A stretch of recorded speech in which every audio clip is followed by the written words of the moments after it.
Hi, I'm Dr. Brian Allred. I teach flute at UW-Eau Claire, and this is a video explaining some suggestions on how to practice to prepare for the WSMA State Honors Project High School Required Etude, the Köhler. So there are a few challenges in here, and I'll break each of them down. So we're talking about rhythm, dynamics, articulation, flexibility. And that pretty much covers all the bases, I think, of what's really challenging here.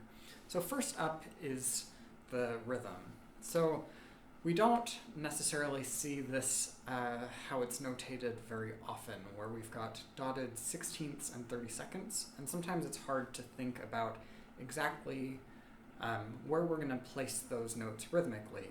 So one thing that I've done here to help you think about this is re-notated it in 4/4, with dotted 8ths and 16ths instead. So one more thing that can be a little bit challenging here is we've got the ties in the middle of the measures that make it so that we're not necessarily sure exactly where that middle of the measure occurs. So when we're practicing this, we can take that out completely and re-articulate the F sharp. So it'll sound like this.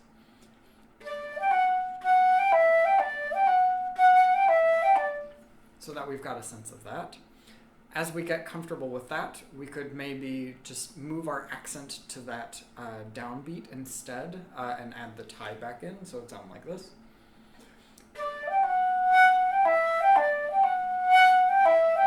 So you're still thinking about exactly where that note occurs, and then we can try it as written.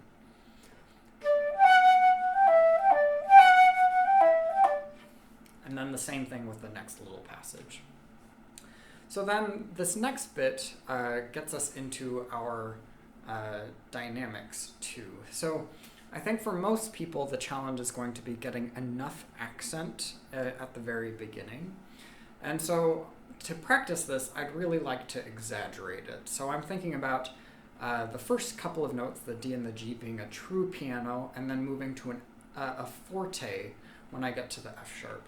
So first I'm going to try to see if I can figure out exactly what the setup for each of those is. So a piano G and then a forte F sharp.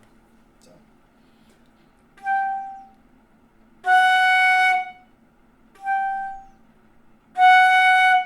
Taking lots of time to reset and think about it in between. So the soft one might be a little bit further out. The jaw might be up a little bit, lips forward. And then when I get to the loud F sharp, even though it's not far apart in register, I'm thinking really open, trying to get my air really into the instrument.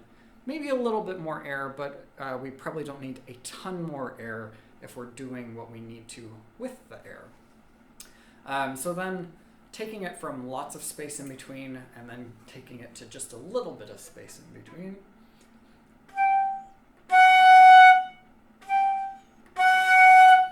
And then ultimately putting the slur in maybe a little at a time. Here's with D, G, F sharp. And then as written. Okay, and then we could do the same thing for this next little bit. We've got a crescendo in measures 3 and 4. And then I think about the piano in measure 5 as a subito piano. So I'm really trying to exaggerate this crescendo also. What this means is at the end of the crescendo, I might be around a forte on that last D sharp, and then back to a piano on the E. So same process, just going the other direction. So forte to piano.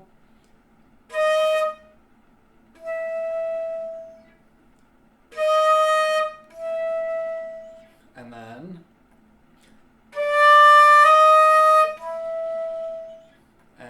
with last 4 notes. So seeing if we can get really subito changes in there. Next up is articulation. So we've got some repeated notes and some with some difficult notes to speak. The first one being these repeated E's. So first up, if If you have split E mechanism, then you might already know what it's doing and how it's helping you out. But if you don't know, or you don't have it, there's another way we can help out these E's. You could try it without your pinky, and that's going to make it a little bit stable. So just to hear the difference, I will play both. I'll play them repeated with my tongue, first with the pinky on and then without. So not too different, at least on my flute. But even with the split E mechanism, it could be a little bit more stable with the pinky off. So for many of you, that will make a little bit more sense. But another thing we need to do to practice these is just figure out exactly how much air we need for these notes, how fast it is, and where the air is going. So I like to do breath kicks or tongueless attacks to practice this. So first I'm going to do E, D, C, lots of space in between so I can really make sure that it's all happening with my air, and so I can listen to the shortness of the note and the roundness of the sound. So here's each of those, E and D and C.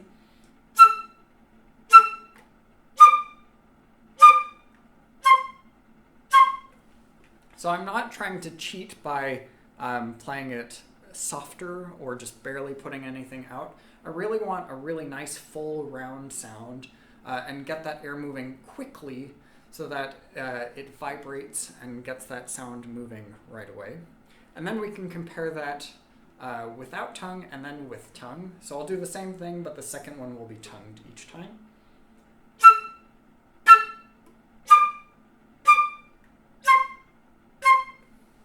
First tongue may be a little too energized there. And then I can try the repeated figure, first without tongue and then with tongue. And then with tongue.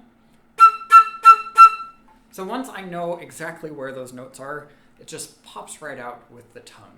And then we can speed that up just a little bit. Next up is some flexibility. So we've got a couple places where this is a little bit hard. By flexibility, I mean usually here moving from one range to a very different range. So here, one of our biggest challenges is the passage. That, which happens a couple of times. And how I would practice this is by working on harmonics. So first I would try this on F sharp. We'll see this written out in the handbook. I'm going to stay on the F sharp fingering. I'm going to slur up to the second octave from the first. And then I'm going to keep my air and lips moving so that I get to the partial above it, still staying with that fingering, so it sounds like this.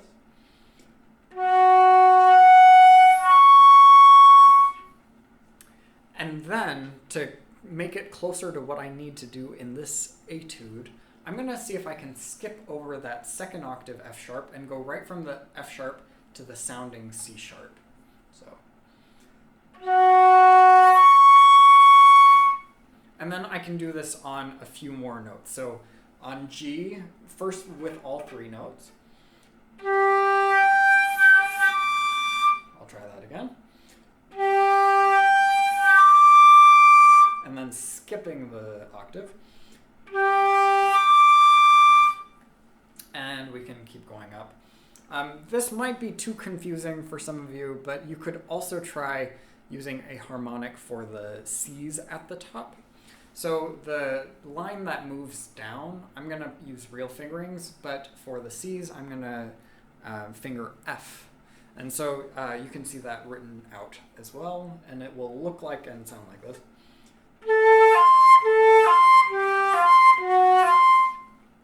A little bit harder to think about, but it's really useful to figure out exactly where we need to be for those C's. Okay, the next challenging bit is preparing for this big leap from the C sharp in the staff to the F sharp well above the staff. I would also do some harmonics here, so I'm going to work them a little bit higher. So from that C sharp in the staff, blowing that up to the C sharp above the staff, and I'm going to keep going so that it'll sound like a G sharp above that. So it'll sound like this.